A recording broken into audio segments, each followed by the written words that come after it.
ஏத்தே இந்தாகத்தே மாசம் சம்பளம் வாங்கியிருக்கேன் புடிங்கத்தே. என்ன மர்மலா இதெல்லாம்? நீ வேலை பார்த்திருக்க, நீ வச்சுக்கிட வேண்டியதானே. அதுக்குள்ளே இந்த வீட்டுக்கு பெரிய ஆள் நீங்க, உங்ககிட்ட தரதுதானத்தையும் முறை. பரவாயில்ல, சம்பள பணத்துல உங்க அம்மைக்கு எதுவும் துட்டு அனுப்புனியா? அதெல்லாம் ஒண்ணு அனுப்பலதே. அவ்வளவு முழுசா பணத்தையும் உங்ககிட்ட தான் தாரேன். அதுல கையில பணத்தை பிடி.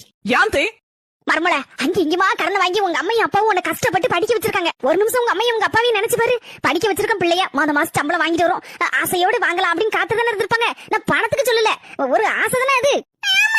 எங்க அம்மா சொல்ல சரிதானே நீ? சரிதான். ஆனா இனி கல்யாணம் முடிஞ்ச பிறகு என்ன மர்மல இழுக்க? கல்யாணம் முடிஞ்சுன்னா என்ன, பெத்த பிள்ளை இல்லன்னு ஆயிருமா? சம்பள பணத்தை கொண்டு முதல்ல உங்க அம்மையும் உங்க அப்பாட்டையும் கொண்டு கொடு. அடுத்த மாசத்துல இருந்து பாதி சம்பள பணம் உங்க அம்மைக்கும் பாதி சம்பள பணம் இங்கேயும் கொடு. ஒன்னும் பிரச்சனை கிடையாது. பணத்துக்காண்டி நாங்க ஆசைப்பட குடும்பம் இல்ல. யோசிக்காத மர்மல, கொண்டு போய் கொடுப்பா. நான் ஒண்ணு நினைக்க மாட்டேன். மரும எப்படா சம்பள பணத்தை வாங்கிட்டு வருவோம் அடிச்சு பறிக்கலான்னு கொள்ளக்கூட்ட மாதிரி இருக்கக்கூடிய காலத்துல நீங்க எங்கேயோ போயிட்டீங்க. இப்படி ஒரு மாமியா இருந்தா போதும், மாமியா மரும பிரச்சனையே வராது.